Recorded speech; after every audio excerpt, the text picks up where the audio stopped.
할렐루야. 피스토스 가족 여러분, 한 주간 평안하셨습니까? 우리는 주의 은혜 가운데 9월 둘째 주일을 맞이했습니다. 여러분, 9월을 살아가는 마음이 어떠합니까? 지난달 8월과 9월은 큰 차이가 있지요. 8월은 여름에 속하고 9월은 열매를 맺는 가을에 속합니다. 2020년 가을을 맞아 여러분은 어떤 열매를 거두고 있습니까? 2020년은 우리에게 어려웠던 기억이 많이 있습니다.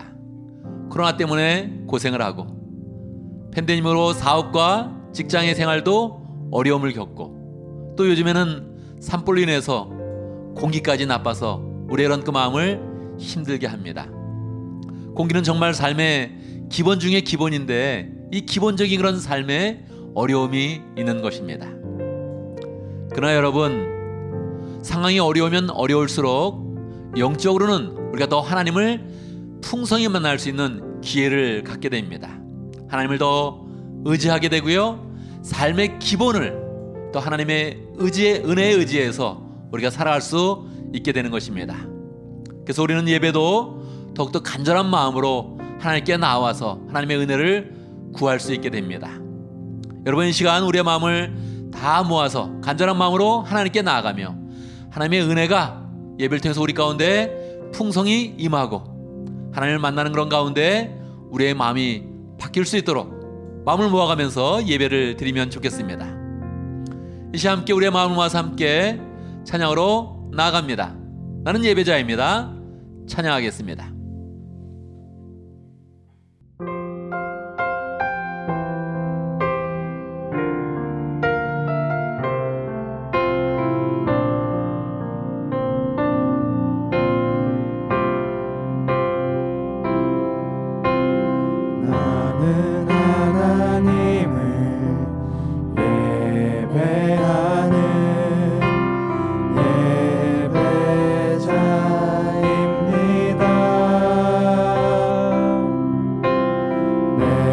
서 있는 곳 어디서나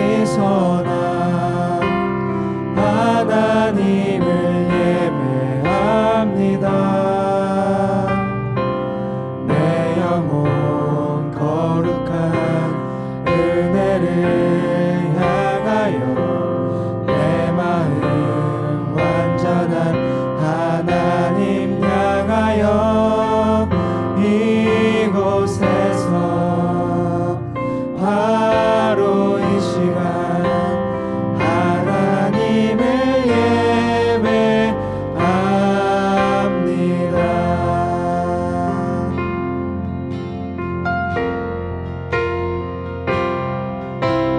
나는 하나님을 예배하는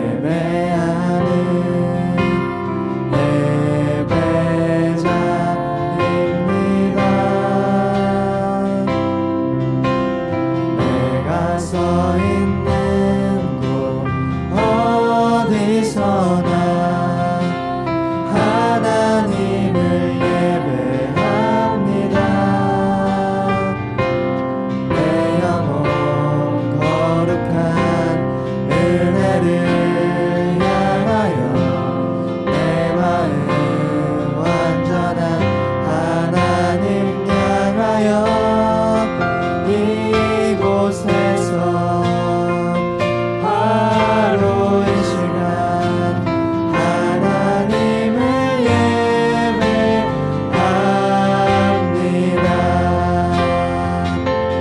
내 영혼 거룩한 은혜를 향하여 내 마음 완전한 하나님 향하여 이곳에서 바로 이 시간 하나님을 예배합니다. 아멘, 아멘. 이 시간 함께 기도합니다. 하나님의 은혜를 더 풍성히 받을 수 있도록 하나님의 은혜 가운데 열매 맺는 복된 한 해가 되어지며 복된 인생이 되어줄 수 있도록 하나님을 만나서 우리의 마음에 새 힘과 소망을 얻는 복된 시간이 될 수 있도록 함께 기도합니다. 하나님 아버지, 살아계신 은혜 가운데 우리를 인도하시니 감사합니다. 우리를 예배로 인도하셨는데 하나님 오늘 간절히 구합니다. 주의 역사해 주시옵소서. 주의 은혜 가운데서 함께 하시고 가운데서 함께 될 수도 역사하시고 인도하시고 우리와 찾아주시기를 이르바 원합니다. 주의 하나님 아버지 도와주시옵소서. 역사해 주시옵소서. 우리의 소망이 되시며 능력이 되시는 하나님 아버지, 우리를 다 예배로 인도해 주셔서 감사합니다. 상황은 어렵고 힘든 것처럼 느껴지는데 하나님, 그래서 우리가 우리의 마음을 더 모아서 주님 앞에 은혜를 구합니다. 역사하여 주시옵소서. 임재하여 주시옵소서. 우리를 풍성히 만나 주시옵소서. 주의 은혜 가운데 새 힘을 얻게 하여 주시고, 하나님, 우리의 삶의 기초가 흔들리는 것 같을 때 세상에 기초를 두는 것이 아니라 하나님께 기초를 둬서 우리의 인생이 굳건하게 세워지게 하시고, 하나님의 사랑과 은혜와 주님의 관심이 우리의 그런 심령 가운데 풍성히 있는 것을 알게 하여 주시옵소서. 우리의 인생을 향하신 하나님의 뜻을 깨닫게 하여 주시고, 하나님의 소망을 알게 하여 주시고, 우리가 새 힘을 얻어서 인생을 살아갈 때 능력과 은혜와 하나님의 지혜를 나타낼 수 있도록 인도하여 주시옵소서. 예배를 시작합니다. 우리의 마음을 다 하나로 연결시켜 주셔서 하나님, 우리 성도들이 각자 집에 있지만 다 성령으로 연결되어서 성전에 있는 것과 같이 하나님의 성령으로 하나 되어서 한 성전을 이루어서 주님께 나아가며 하나님의 풍성한 은혜를 함께 누릴 수 있도록 축복하여 주시옵소서. 예수님의 이름으로 기도드리옵나이다. 아멘. 아멘.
오직 주의 사랑에 매여 오직 주의 사랑에 매여 내 영 기뻐 노래합니다. 이 소망의 언덕 기쁨의 땅에서 주께 사랑 드립니다. 오직 주의 임재 안에 갇혀 내 영 기뻐 찬양합니다. 이 소명의 언덕 거룩한 땅에서 주께 경배드립니다.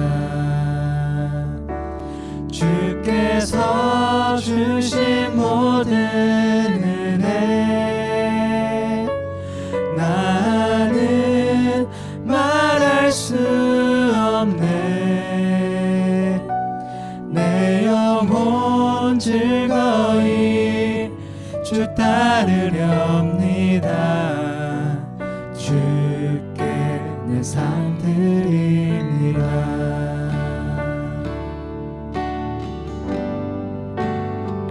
오직 주의 사랑에 매여 오직 주의 사랑에 매여 내 영 기뻐 노래합니다.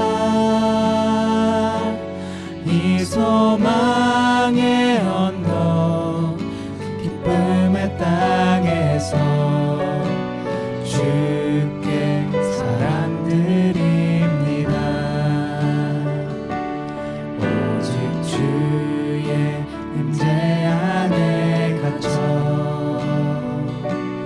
내 영 기뻐 찬양합니다.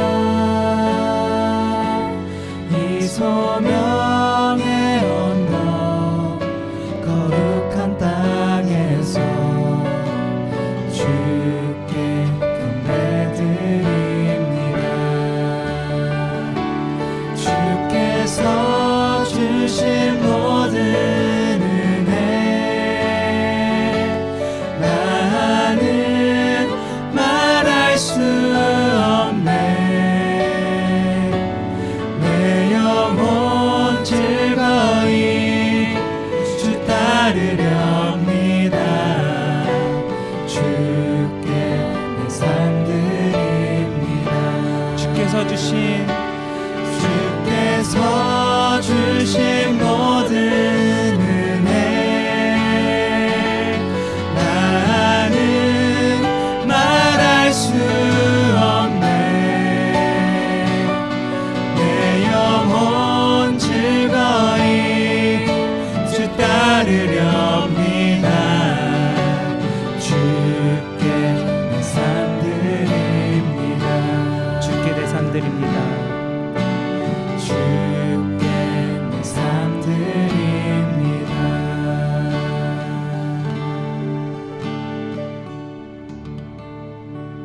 아멘, 아멘.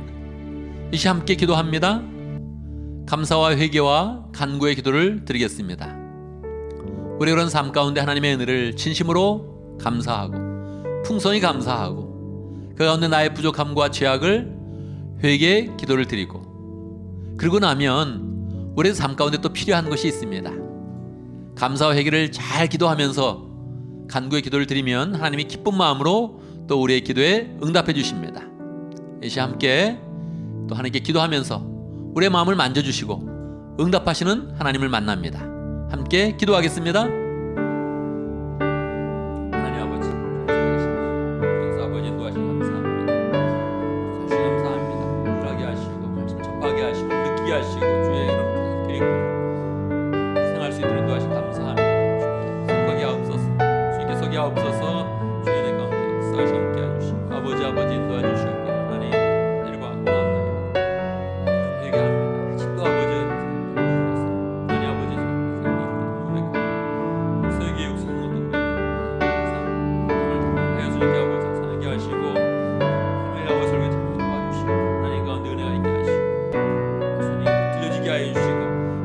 귀하시 역사하시 하나님 바르게 하시 역사하시 인도되게 하시 역사하시 내려올 수 도와주시 역사하시 내가 설 수 있도록 역사해 주시옵기를 아버지가 내려와 고나옵나이다. 하나님 건강을 주시고 은혜를 주시고 능력 사랑을 주시옵소서. 하나님 건강하게 하시고 그도 은혜를 주시옵소서. 하나님 크게 여기면 하나님을 마음들 변화시키는 마음에 하나님 능력이 나타날 수 있도록 하나님 역사 나타날 수 있도록 도와주시옵소서.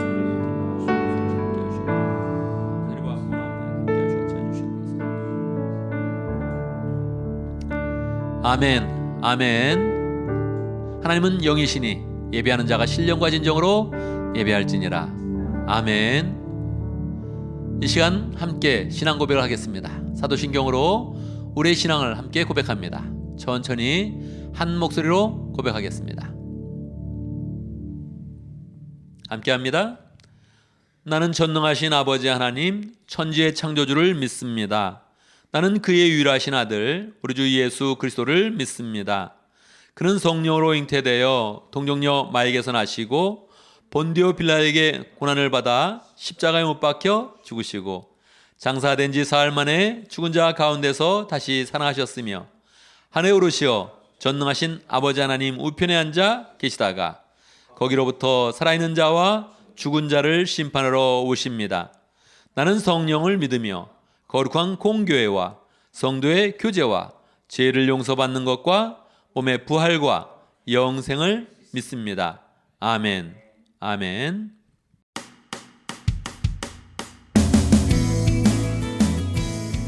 한 주간 평안하셨나요? 9월 13일 주일 피소스 교회 소식입니다. 온라인으로 예배를 드리는 기간에 새가족부 모임을 원하시는 분은 새가족 팀장 최혜진 집사님에게 연락 바랍니다.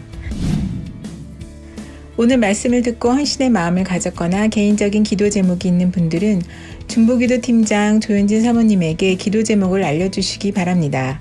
기도 요청이 있는 분들을 위해 중보기도팀에서 2주 동안 집중적으로 기도해드리며 새벽 기도에서도 함께 기도해드립니다. 생명의 삶 36기, 새로운 삶 16기 공부가 진행 중에 있습니다. 경건의 삶, 말씀의 삶, 기도의 삶 공부를 원하는 분들은 조 목사님에게 신청해 주시기 바랍니다. 현재 새로운 삶 17기에 3명이 등록했습니다. 새로운 삶 17기는 9월 15일에 시작하며 정성은 장로님이 인도합니다. 매주 월요일부터 금요일까지 아침 7시에 조 목사님께서 매일 성경 본문을 가지고 큐티 해설을 합니다. 실시간으로 참여하실 분은 6시 50분에서 7시 사이에 접속해 주시고 상황이 여의치 않은 분들은 유튜브를 통해 편한 시간에 시청하실 수 있습니다.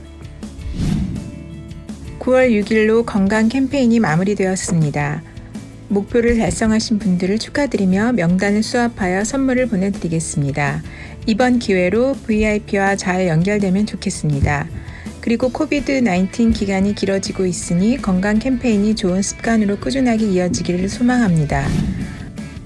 코로나 바이러스로 인해 장보기가 어려운 분, 마스크 등이 필요한 분은 사무간사 박진영 집사님께 연락 바랍니다. 9월 13일 주간 피소스 교회 모임 안내입니다.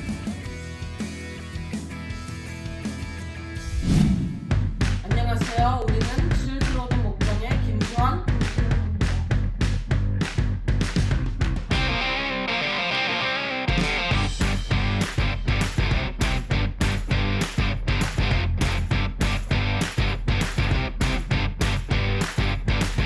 피소스 화이팅! 할렐루야. 오늘 가정교회 기둥 두 번째에 대해서 이야기를 하겠습니다. 가정교회 기둥 두 번째는 가정교회 제자 훈련은 보고 배운다는 것입니다. 우리는 말을 강조하지 않습니다. 우리는 행동을 강조합니다.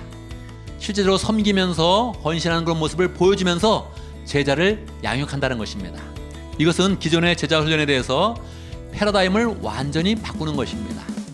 우리 그런 삶 가운데 늘 보여주겠다 이런 마음을 가지고 있고요. 또 한 가지는 보면서 잘 배우겠다 이런 마음을 가져서 우리 공동체가 늘 섬김과 헌신으로 풍성하고 그 섬김과 헌신을 배우면서 계속적으로 제자가 만들어지고 목자가 세워지는 풍성한 그런 공체가 되기를 간절히 바랍니다.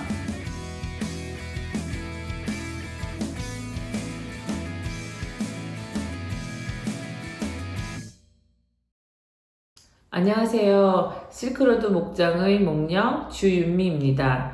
저는 오늘 특별나눔위원회에 지난 약 6개월 동안의 나눔 활동을 보고하고 나눔위원으로서 느낀 하나님의 은혜에 대해 간증하려고 합니다. 올해 초 코로나 바이러스가 한국과 중국을 강타할 때 한국에 계신 부모님들과 지인들 걱정이 컸었는데 예상치 못하게 전 세계로 크게 확산되면서 3월 16일부터 베이 지역에 쉘터 인 플레이스 오더가 내려졌고 우리가 일상이라 여겼던 많은 부분들이 정지된 채 아이들은 학교를 가지 못하고 어른들은 출근하지 못하는 상황이 되었습니다. 단순히 출퇴근을 못하고 재택근무를 해야 하는 사람들도 있었지만 사업장을 닫아야 하는 사람들도 있었고 생계를 위해 아르바이트를 했던 청년들이 일자리를 잃기도 했습니다. 모두가 어리둥절하며 불확실함과 불안 가운데 있을 때 우리 교회는 3월 15일 주부터 특별나눔위원회를 구성하고 특별 사랑의 헌금을 하기 시작했습니다. 코로나 팬데믹 기간 동안 모아지는 모든 사랑의 헌금을 코로나 팬데믹으로 개인의 사업이나 경제활동에 어려움을 겪는 피스토스 식구들에게 사용하는 것을 목적으로 삼고 정성은 장로님과 제가 나눔위원이 되어 시행 원칙을 세웠습니다. 모아진 사랑의 헌금은 추천받은 사람들을 우선 대상자로 고려하여 2주에 한 번씩 대상자를 선정하고 헌금을 전달하였습니다.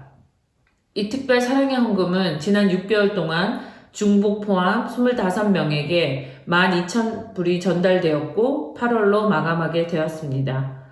모두가 다 불안정할 때에 특별 헌금을 시작한 지 3개월 안에 10,000불이 헌금되었고 그 후에도 매주 사랑의 헌금이 모아졌습니다.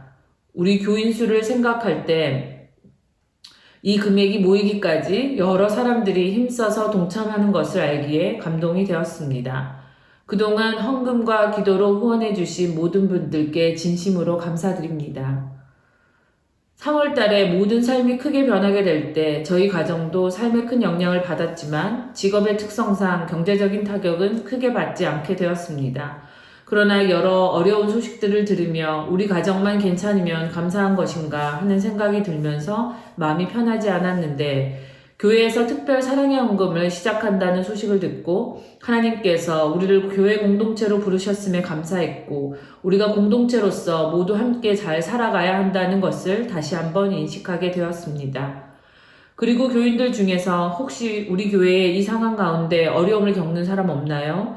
도울 방법이 있나요? 라고 저에게 물어보기도 했는데 함께 고민하는 사람들이 있어서 좋았고 특별 사랑의 헌금을 할 수 있다고 알려줄 수 있어서 감사했습니다.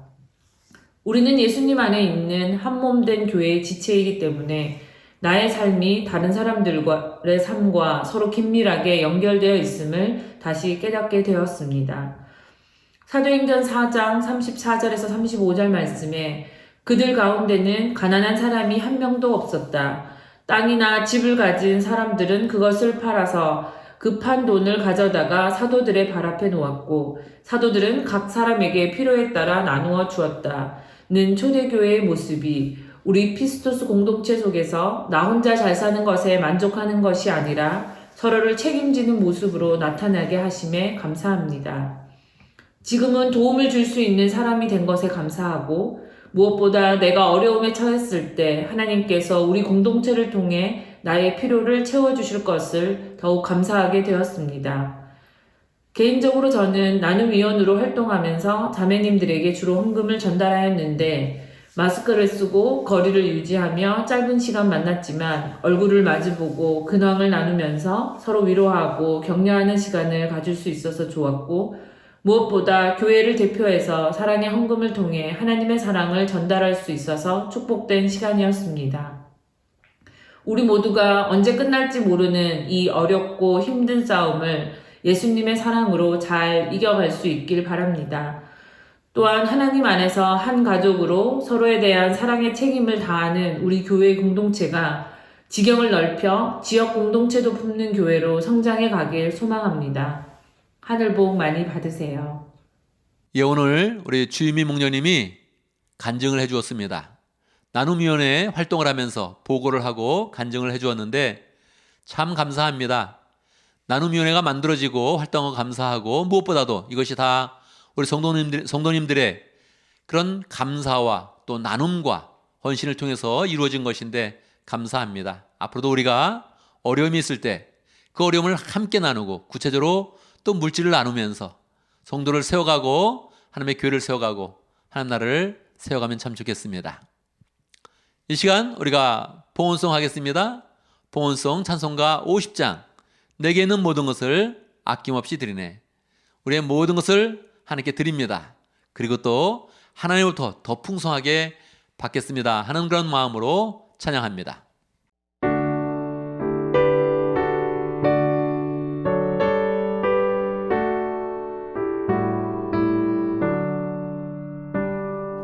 내게 있는 모든 것을 아낌없이 드리네.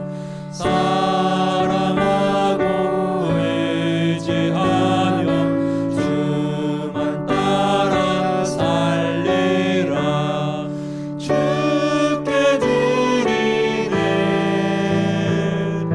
주께 드리네. 사랑하는 그 주 앞에 모두 드리네. 내게 있는 모든 것을 주를 위해 드리네.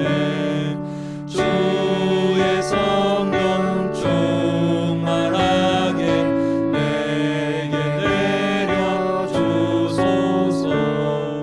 주께 드리네. 주께 드리네. 사랑하는 그 주 앞에 모두 드리네.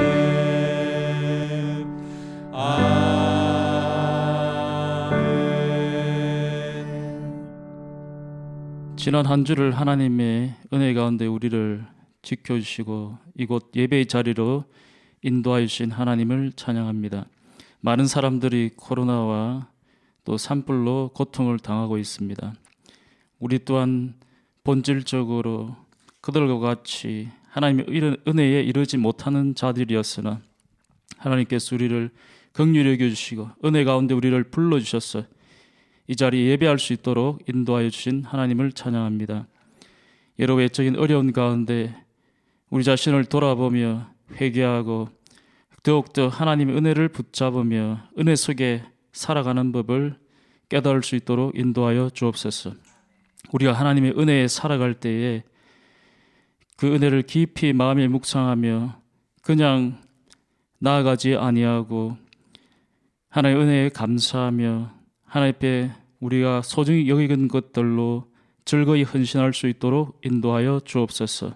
특별히 우리가 주님께서 공급하여 주신 물질을 하나님 앞에 드립니다.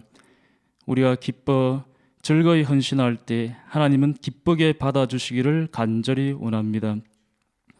주 앞에 즐거이 헌신하는 자들마다 주께서 축복하시되 말씀에 약속하신 대로 들어갈 때 또 나갈 때 다 복을 받는 저희들이 되어서 주의 은혜 아래 축복 속에 사는 저희들이 될 수 있도록 인도하여 주옵소서. 그리하여서 우리가 주의 넘치는 은혜로 말미암아 다른 사람들에게 복의 통로가 될 수 있도록 인도하여 주옵소서. 오늘 또 말씀으로 우리를 먹여 주옵소서. 말씀을 통하여서 예수 그리스도를 더 알아가게 하시고 주를 아는 것이 우리의 양식이 될 수 있도록 인도하여 주시옵소서.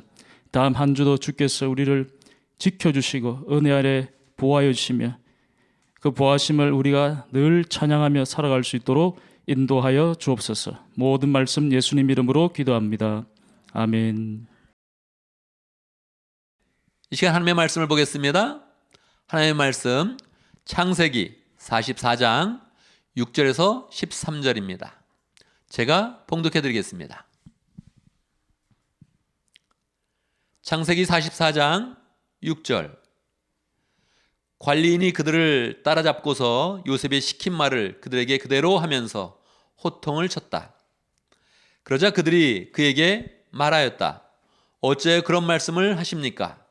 소인들 가운데는 그런 일을 저지를 사람이 하나도 없습니다. 지난번 자구 아귀에서 나온 돈을 되돌려 드리려고 가나안 땅에서 여기까지 가지고 오지 않았습니까? 그런데 어떻게 우리가 그대 상전댁에 있는 은이나 금을 훔친다는 말입니까? 소인들 가운데서 어느 누구에서라도 그것이 나오면 그를 죽여도 좋습니다. 그리고 나머지 우리는 주인의 종이 되겠습니다. 그가 말하였다. 그렇다면 좋소. 당신들이 말한 대로 합시다. 그러나 누구에서든지 그것이 나오면 그 사람만이 우리 주인의 종이 되고 당신들 나머지 사람들에게는 죄가 없어. 그들은 얼른 각자의 자루를 땅에 내려놓고서 풀었다. 관리인이 맏아들의 자루부터 시작하여 막내 아들의 자루까지 뒤지니 그 잔이 베냐민의 자루에서 나왔다. 이것을 보자 그들은 슬픔이 폭받쳐서 옷을 찢고 울면서 저마다 나귀의 짐을 다시 싣고 성으로 되돌아갔다. 아멘, 아멘. 이 시간 함께 기도합니다. 말씀을 받기 전에 함께 기도합니다. 우리의 마음이 말씀 앞에서 활짝 열릴 수 있도록 하나님의 말씀을 아멘으로 받고 우리의 그런 삶 가운데 적용하여서 우리의 그런 삶이 말씀의 삶이 되고 은혜의 삶이 될 수 있도록 함께 기도합니다. 하나님 아버지 주의 말씀입니다. 주님께서 역사해 주시옵소서. 성령의 역사해 주시옵소서. 무소부지하신 성령께서 하나님 모든 그런 삶에 있는 성도의 마음 가운데 찾아가 주시고 말씀을 주시고 양식을 공급하여 주시고 샘을 주시고 생명을 주시고 연락하여 주시옵소서. 새롭게 하여 주시옵소서. 하나님 말씀 가운데 우리의 삶이 정리되게 하시고 주의 은혜를 설 수 있도록 역사해 주셨기를 간절히 바랍니다. 역사해 주시옵소서. 하나님 아버지 우리에게 하나님의 말씀을 주심을 감사합니다. 주님께서 우리에게 말씀을 주심은 우리가 하나님의 자녀라는 증거입니다.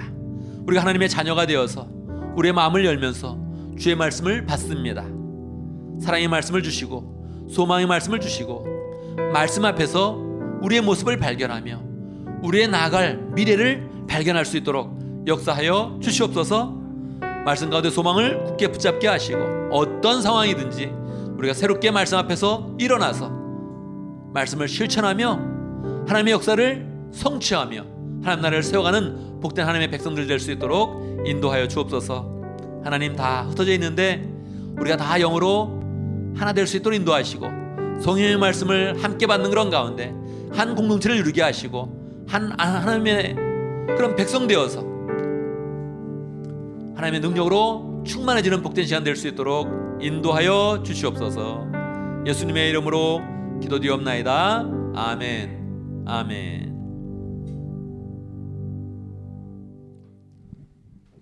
할렐루야. 우리 하나님은 살아계십니다. 살아계신 하나님의 은혜가 오늘 말씀 듣는 모든 분들에게 풍성하게 임하기를 간절히 바랍니다. 사람들은 과거와 현재와 미래를 살고 있습니다. 과거와 현재와 미래 중에 여러분 어떤 것이 가장 중요하다고 생각을 합니까? 사람마다 견해가 있겠는데 오늘 말씀에서는 과거에 집중해 보려고 합니다.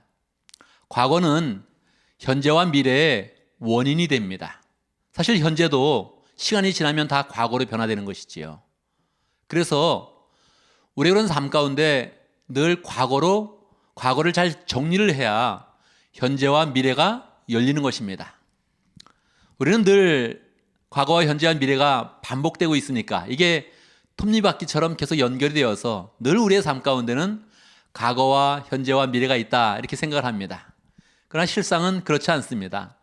어느 시기가 되면 특별히 우리의 인생을 마치게 될 때는 우리의 모든 인생은 다 과거로 한번 정리가 되어버리고 그리고 우리는 영생으로 이어지게 되는 것입니다.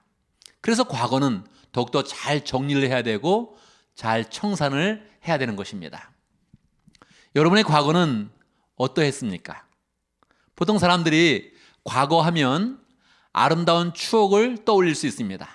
학창 시절의 추억, 친구들과의 그런 추억, 어린 시절의 추억, 이 추억을 과거 속에서 많이 갖고 있지요. 추억을 많이 갖는 것은 좋은 일입니다. 그런데 문제는 우리는 추억만 갖고 있는 것이 아닙니다. 과거를 생각하면 거기에 상처가 있고 가슴에 응어리가 있는 것입니다. 상처와 가슴에 응어리가 있으면, 그러면 현재의 그런 삶과 미래의 그런 삶이 불행해질 때가 너무나 많은 것입니다. 여러분, 오늘 설교의 그런 제목은 과거를 청산하고 미래를 소망하라입니다. 오늘 우리는 창세기 44장을 통해서 요셉의 인생을 살펴보게 됩니다. 요셉의 그런 과거는 정말 특별했습니다. 우리 과거가 고생을 많이 했다, 그렇게 이야기할 수 있는 사람도 많이 있지만 요셉만큼 고생한 사람은 없습니다. 요셉은 형제들의 배반을 받았고 노예로 끌려갔고 그리고 타국에서 감옥 생활을 했던 것입니다. 너무나 과거가 불행했던 것이죠. 그런데 이 요셉의 그런 생애 가운데서는 그 과거를 잘 청산하면서 아름다운 미래를 열었던 그런 좋은 그런 모습이 있는 것입니다. 그래서 우리는 오늘 말씀을 통해서 과거를 어떻게 청산해야 되는지, 또 과거를 청산하면서 현재의 그런 삶 가운데 어떻게 우리가 변화돼야 되는지, 어떤 성품을 가져야 되는지 생각해 보고자 합니다. 또한 우리가 현재의 그런 삶 가운데 예수님의 성품을 잘 가져서 미래를 어떻게 소망하고 열어가야 되는지 함께 생각해 보도록 하겠습니다. 오늘 창세기 44장은 요셉이 총리가 된 후의 일을 기록하고 있습니다. 요셉은 정말 어려운 시절, 과거에 너무나 어려운 시절을 겪었는데 그는 이미 총리가 되어진 것입니다. 여러분, 어려운 그런 생활을 하다가 높은 그런 지위를 갖게 되고 그리고 고난을 갖게 되면, 권력을 갖게 되면 어떤 그런 삶을 살 것 같습니까? 너무너무 감사하다 이렇게 마음을 먹을 수도 있죠. 그런데 대부분 경우는 자기의 그런 어려웠던 시절을, 상처를 가졌던 것을 보복으로 나타내려고 하는 그런 경향이 있는 것입니다. 요셉의 그런 삶이 얼마나 어려웠습니까? 그는 17살 때까지 아버지의 그런 사랑을 독차지하며 살았습니다. 형제가 11명이 더 있었는데 아버지는 누구보다도 그를 사랑했고 그에게는 화려한 옷, 채색 옷을 입혔습니다. 그는 누가 보기에도 신분이 높은 사람처럼 보였던 것입니다. 그렇게 사랑을 입었는데 사랑을 받은 것이 도리어 미움의 원인이 되어서, 질투의 원인이 되어서 그는 형제들에게 미움을 받고 결국 형제들이 결탁하여서 그를 구덩이에 빠뜨렸다가 노예사인에게 팔아버리게 됩니다. 그냥 종이 된 것이 아니라 타국까지 끌려가서 타국 생활에 노예 생활이 시작된 것입니다. 여러분, 우리는 미국에 살면서 타국 생활이 무엇인지 알게 되죠. 타국에 오면 언어가 바뀌게 됩니다. 그리고 피부색, 그냥 얼굴의 그런 형태만 보고서도 저 사람은 다르다 그렇게 생각을 하는 것이죠. 민족이 다르면 여러분, 다른 사람을 멸시할 때 그 멸시하는 그런 정당성이 부여가 되는 것입니다. 그러니까 무서운 것이죠. 요셉이 이집트에 갔을 때 얼굴의 형태가 달랐어요. 피부의 색이 달랐어요. 그래서 그를 노예로 삼을 때 사람들은 조금도 동정하지 않은 것입니다. 저 이상한 민족은 우리가 종으로 써야 마땅해, 이렇게 하면서 그 사람들이 우월감을 가지고 더 멸시를 했던 것입니다. 얼마나 어려웠겠습니까? 그런데 그 노예의 그런 생활도 잘 견뎌내면서 집안의 그런 총무가 되어서 잘 그렇게 생활을 하였는데 그래서 또 한 번 모함을 받게 되는 것이지요. 자기가 잘못해서 그 대가를 받게 되면 사람은 어느 정도 참아낼 수가 있습니다. 그런데 모함을 받는 거, 이게 굉장히 괴로운 것입니다.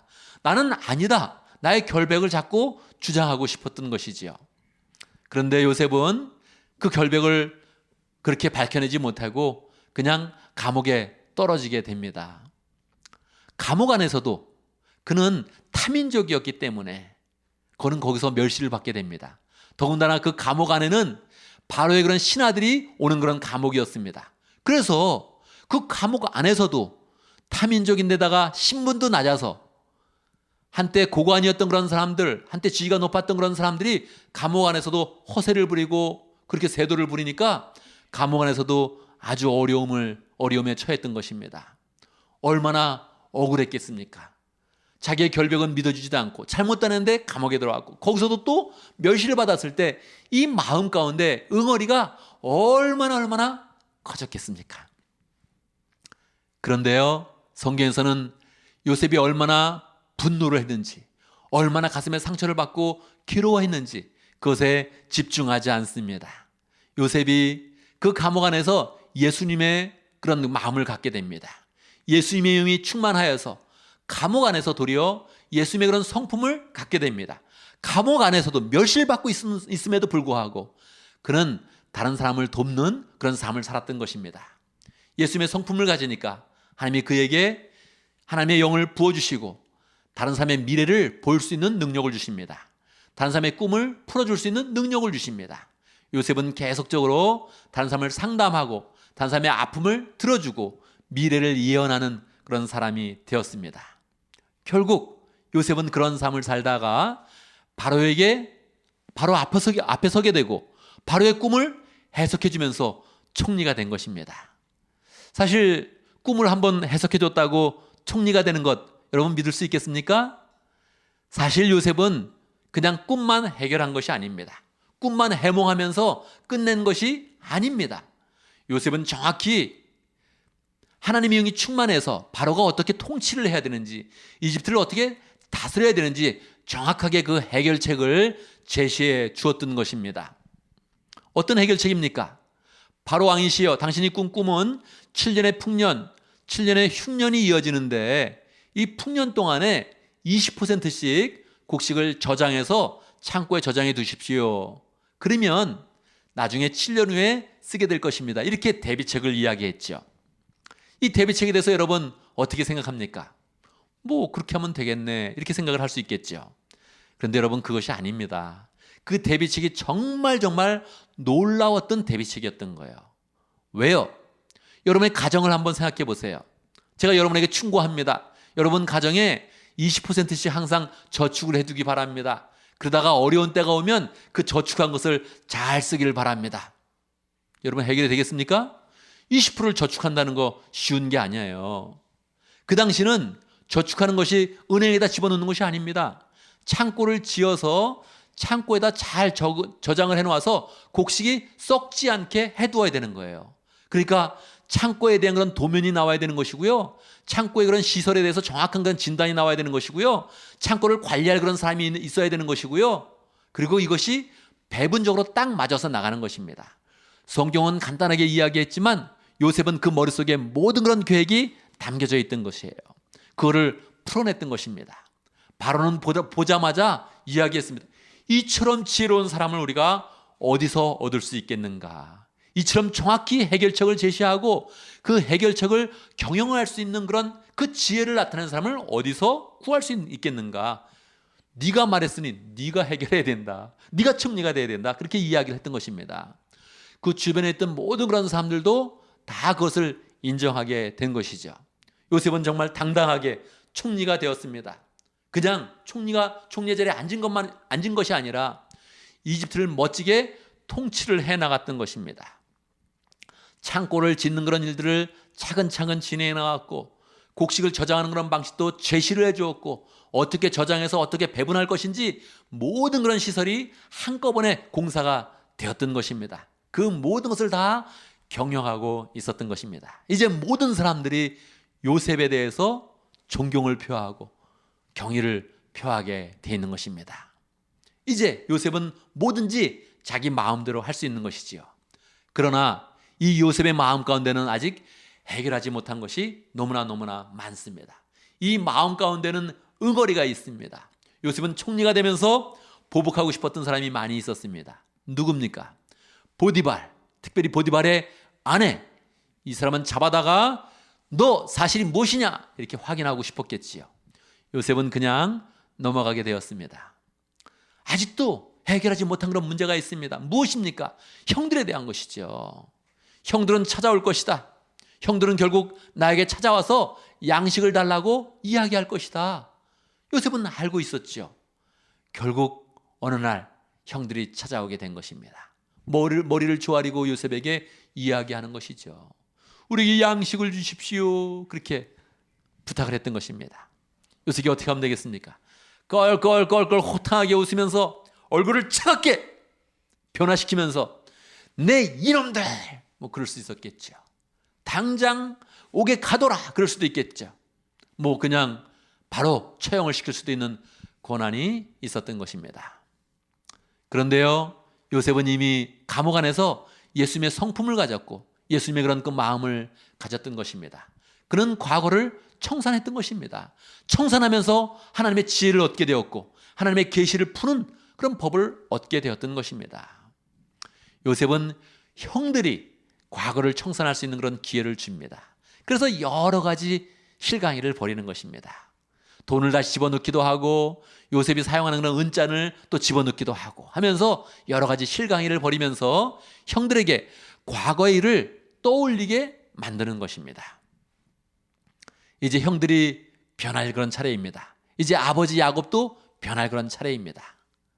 가족 모두가 변화가 돼야만 하나님의 그런 계획이 진행되는 것입니다.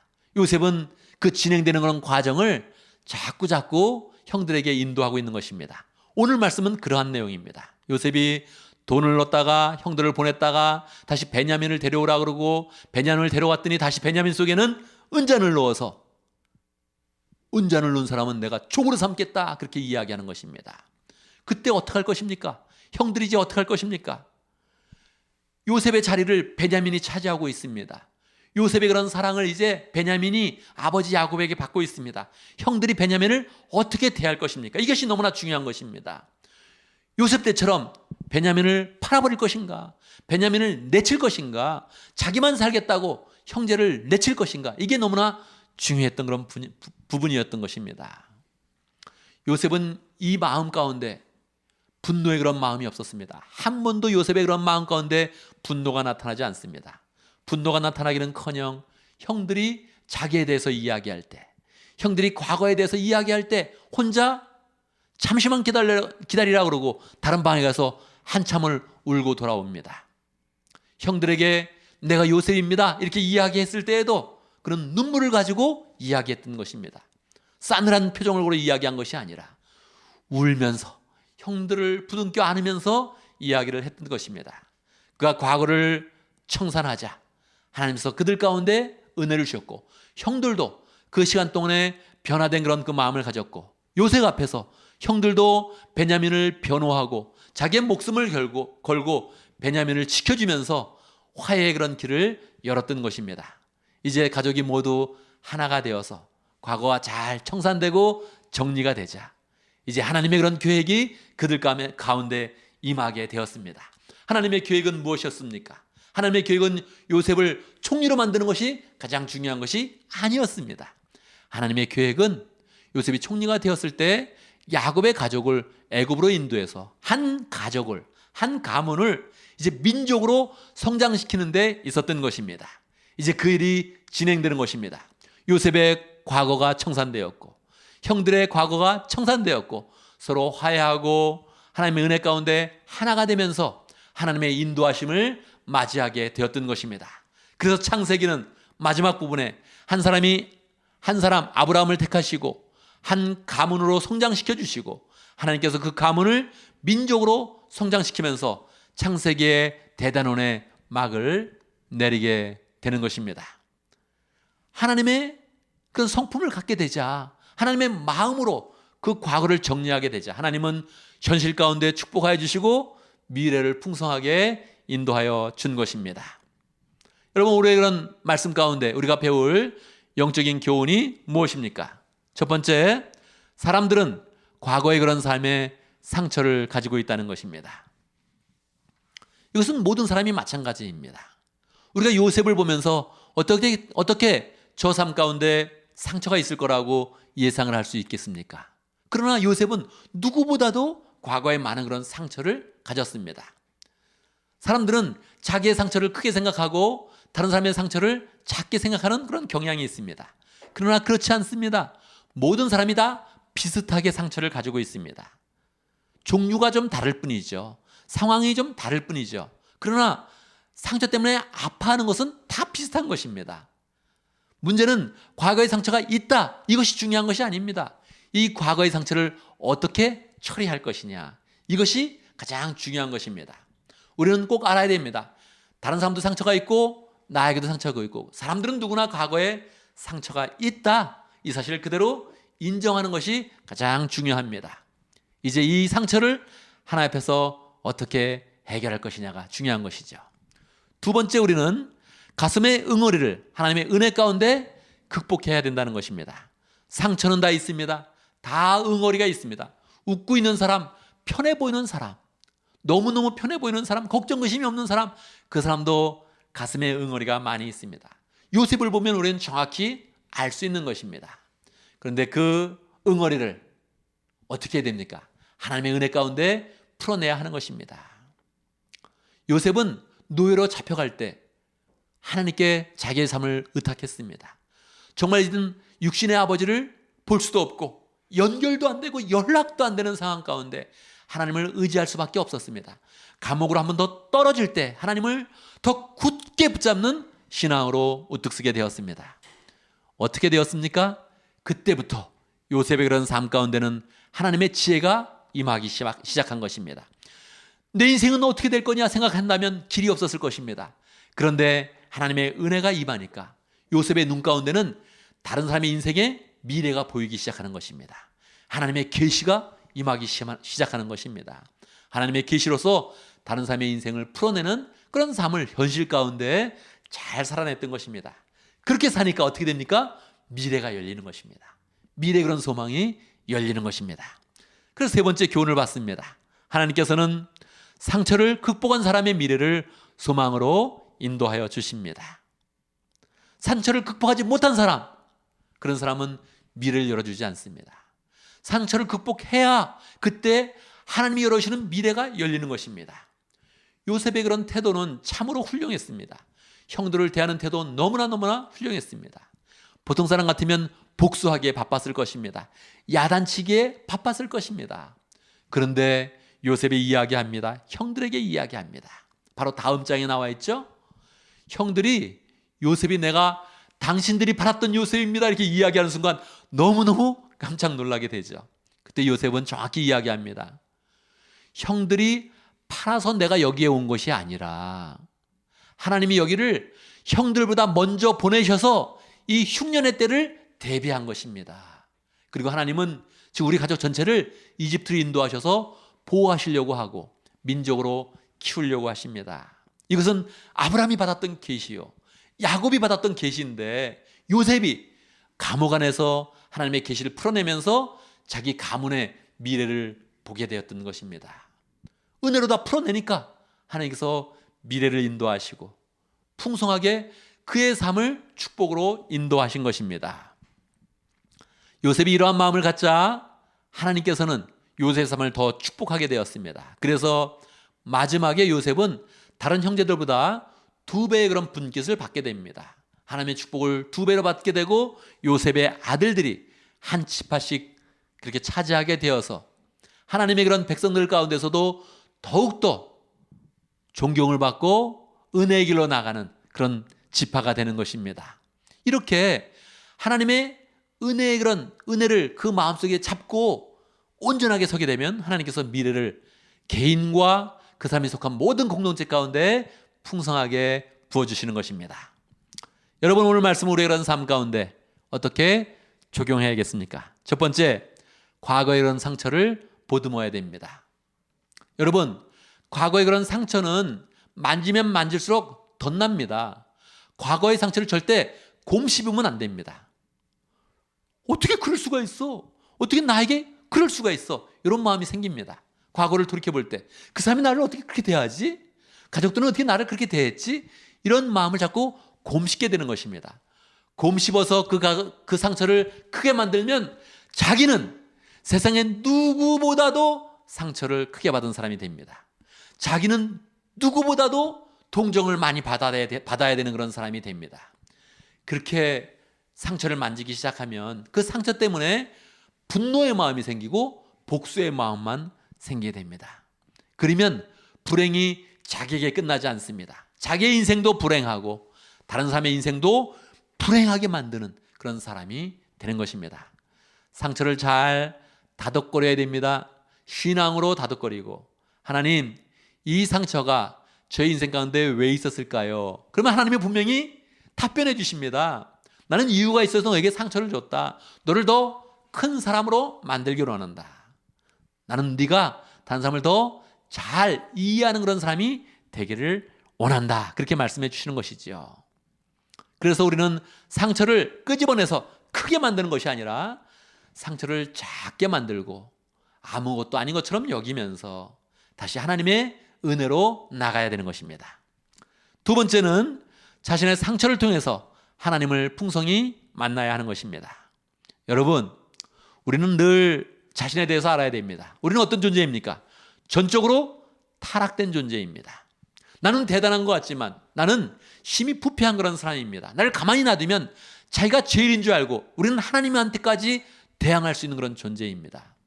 그래서 우리는 상처를 통해서 우리의 모습을 보는 것입니다. 나는 정말 별 볼 일 없는 사람이었다. 그런데 하나님이 은혜를 주셨다. 그렇게 생각을 해야 되는 것이죠. 상처를 통해서 괴로워하는 것이 아니라 상처를 통해서 하나님을 의지하는 법을 배워야 되죠. 요셉이 한 것이 아닙니까? 노예로 갈 때, 감옥에 떨어질 때 더 하나님을 굳게 붙잡으니까 그때부터 요셉에게는 하나님의 은혜가 더 풍성히 임하게 된 것입니다. 바닥에서부터 총리로 올라갈 수 있는 힘을 얻은 것이죠. 우리가 그렇게 살아야 됩니다. 내가 상처가 있는 것, 나 참 아팠지? 그 딴 사람이 아프다 그러면 그 상처를 이해해 주는 사람이 돼야 되는 것입니다. 난 힘들었어. 그래서 힘든 사람을 만나면 힘든 사람의 이야기를 공감하면서 들어줄 수 있는 사람이 돼야 되는 것입니다. 그리고 무엇보다도 하나님을 풍성히 만나야 됩니다. 여러분, 이걸 꼭 아셔야 돼요.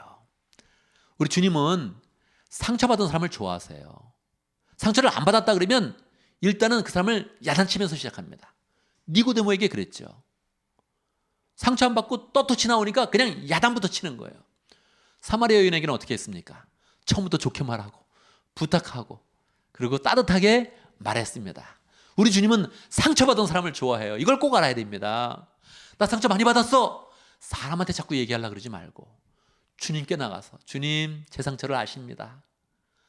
이 상처를 통해서 주님을 더 풍성히 만나길 원합니다 하면 주님이 풍성한 은혜를 주는 것입니다. 우리는 그 상처 가운데서 하나님의 계시를 받고 하나님의 말씀을 받고 하나님의 사랑을 받는 사람이 되어야 하는 것입니다. 마지막 적용할 점은 하나님께서 인도하시는 미래의 축복을 누리는 그런 사람이 되어야 됩니다. 여러분, 하나님은 우리의 인생에도 관심이 있지만 우리에게 속한 그런 사람에게도 관심이 있고 무엇보다도 우리의 인생의 미래와 우리가 관계 맺는 사람의 미래에 관심이 많으십니다. 우리가 상처를 잘 해결될 때 하나님은 우리의 미래를 보여주는 것입니다. 요셉이 감옥 안에서도 미래를 열지 않습니까? 다른 사람의 미래를 열고 결국엔 이집트 전체의 미래를 열고 세계의 미래를 여는 사람이 되었습니다. 우리가 그렇게 돼야 됩니다. 왜요? 상처받은 인생이니까. 왜요? 과거에 아픔이 있는 인생이니까. 그 아픔을 하나님의 은혜 가운데 해결하면서 하나님이 그 상처 가운데서 어떠한 계획을 가지셨는지, 어떠한 축복을 받으셨는지 우리가 그것을 잘 깨달으면서 미래를 여는 사람이 돼야 됩니다.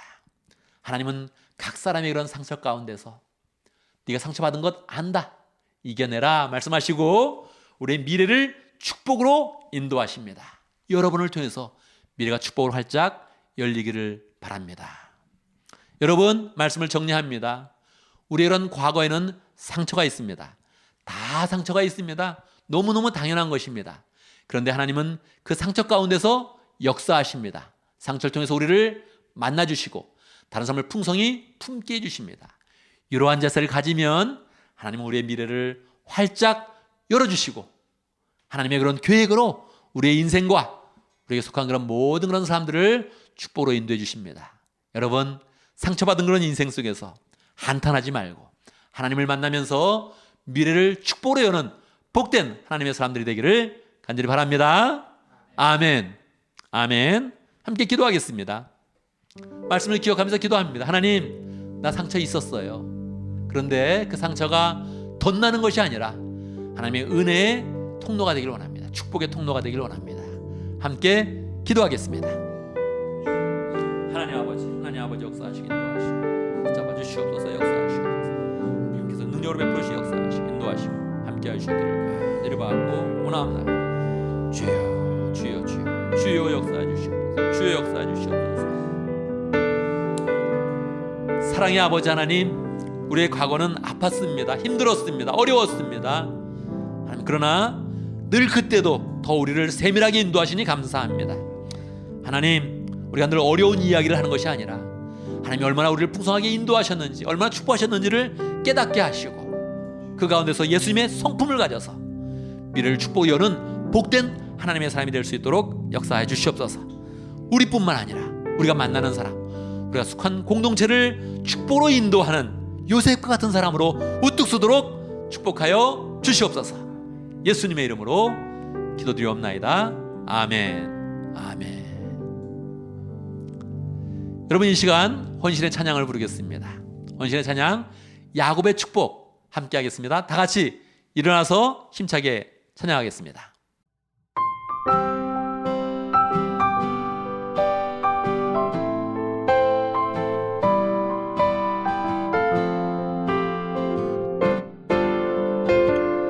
너는 담장 너머로 뻗은 나무, 너는 담장 너머로 뻗은 나무, 가지에 푸른 열매처럼 하나님의 귀한 축복이 삶에 가득히 넘쳐날 거야. 너는 어떤 시련이 와도 능히 이겨낼 강한 발이 있어. 전능하신 하나님께서 너와 언제나 함께 하시니 너는 하나님의 사랑, 아름다운 하나님의 사랑. 나는 널 위해 기도하며 내 길을 축복할 거야. 너는 하나님의 선물, 사랑스러운 하나님의 열매, 주의 품에 꽃 피운 나무가 되어줘.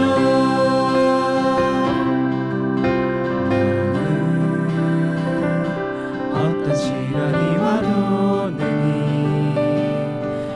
이겨낼 강한 발이 있어. 전능하신 하나님께서 너와 언제나 함께 하시니 너는 하나님의 사랑, 아름다운 하나님의 사랑. 나는 널 위해 기도하며 내 길을 축복할 거야. 너는 하나님의 선물, 사랑스러운 하나님의 열매, 주의 품에 꽃 피운 나무가 되어줘. 너는 하나님의 사랑, 너는 하나님의 사랑, 아름다운 하나님의 사랑. 나는 널 위해 기도하며 내 길을 축복할 거야. 너는 하나님의 선물, 사랑스러운 하나님의 열매, 주의 품에 꽃 피운 나무가 되어줘.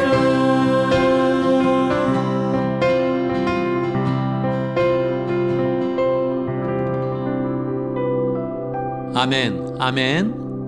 이제 우리는 예배를 마치고 세상으로 나아갑니다. 우리 혼자 나가는 것이 아니라 하나님께서 우리를 세상 가운데 파송해 주십니다. 세상에 나가면 어떤 일이 있겠습니까? 좋은 일보다는 힘든 일이 많이 있을 것이고, 웃고 기뻐하는 일보다는 어렵고 힘들고 상처받는 일들이 많이 있을 것입니다.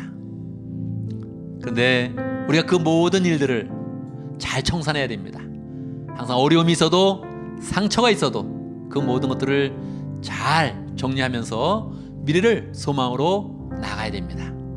그러면 하나님께서 우리의 미래를 축복하시고 또 모든 사람들, 우리에게 속한 모든 사람들을 다 축복으로 인도하실 것입니다. 함께 기도합니다. 지금은 우리 주 예수 그리스도의 무하신 은혜와 하나님 아버지의 크신 사랑과 성령의 교통하심과 역사하심이 상처받고 힘들었고 응어려졌던 모든 것들을 하나님 만나는 기회로 삼아서 하나님의 성품을 가지고 미래를 소망으로 열기를 원하는 하나님의 백성들 머리 위에 우리 온 믿음의 식구들 위에 지금부터 영원토록 함께 있을지어다. 아멘. 아멘. 여러분 한 주간 또 믿음으로 승리하는 복된 삶을 살기를 간절히 바랍니다.